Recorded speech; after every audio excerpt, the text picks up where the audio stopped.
1972ஆம் ஆண்டு முதல் சுமார் 30 ஆண்டுகளுக்கு மேலாக சச்சரிதம் படித்து வருகிறோம்.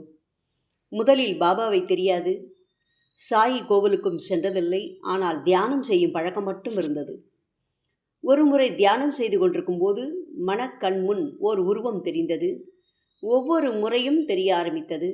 இது சாய்பாபாவாக இருக்குமோ என்ற சந்தேகத்தில் எனது கணவரை அழைத்து கொண்டு மயிலாப்பூரில் உள்ள சாய்பாபா கோவிலுக்கு சென்றேன். சந்தேகமே இல்லாமல் பாபாதான். அன்றைய தினத்திலிருந்து தான் பாபாவை வணங்கி வருகிறேன். சச்சரிதத்தையும் தொடர்ந்து படித்து வருகிறேன். சச்சரிதத்தில் எனது அனுபவம் என்னவென்றால், நமக்கு வேதனைகளும் சோதனைகளும் கஷ்டங்களும் நேரும்போது நம்பிக்கையோடு பாபாவை நினைத்து ஏதேனும் ஒரு பக்கத்தை எடுத்தால் அதில் நம்முடைய கேள்விக்கு தீர்வு கிடைக்கும் என்பதுதான். ஒரு சமயம் எனக்கு மன அழுத்தமும் கவலைகளும் ஏற்பட்டன.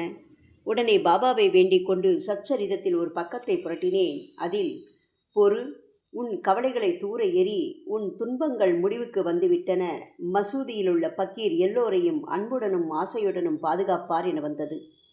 நான் கண்ணீர் விட்டேன், நன்றி சொன்னேன். மிக விரைவில் என்னுடைய கவலைகள் எல்லாம் பனி போல் விலகின.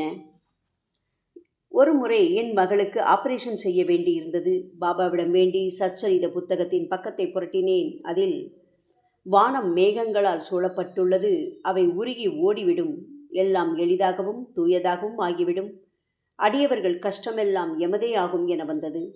என் மகளுக்கு அறுவை சிகிச்சை இல்லாமல் இருந்து மருந்து மாத்திரைகள் மூலமே குணம் ஏற்பட்டது. ஒரு சமயம் வியாபாரத்தில் கூட்டு சேர்வதற்காக என் கணவரின் நண்பர் எங்களுக்கு 5 நட்சத்திர ஓட்டல் ஒன்றில் விருந்து வைத்தார். எனக்கு மனதிற்குள் ஏதோ சங்கடம், இனம் தெரியாத வேதனை இருந்தது. 2 நாட்களில் பதில் சொல்வதாக கூறினோம். பாபாவிடம் பிரார்த்தித்து சச்சரிதத்தை திறந்தேன். சேட்டுக்கு பைத்தியம் பிடித்து விட்டது. அவனது வீட்டில் எதுவும் தேவை இருக்கவில்லை. இப்போது அவனிடம் இருப்பதை கொண்டு திருப்தி அடையட்டும். லட்சங்களை பற்றி கவலைப்படாமல் இருக்கும்படி பதில் எழுது. இதையே பாபாவின் உத்தரவாக எடுத்துக்கொண்டு வியாபாரத்தில் கூட்டு சேர இயலாது என நண்பரிடம் தெரிவித்தோம். அவர் மிகவும் வருத்தப்பட்டார். ஆனால் வியாபாரம் ஆரம்பித்த 6 மாதங்களில் வியாபாரத்தை மூடிவிட்டார். எங்களுக்கு ஏற்படவிருந்த லட்சக்கணக்கான நட்டத்தை பாபா தடுத்து விட்டார். சச்சரிதம் நமது கேள்விகளுக்கு விடை தரும் அற்புத சுரங்கம். தினம் தினம் படிக்க வேண்டும்.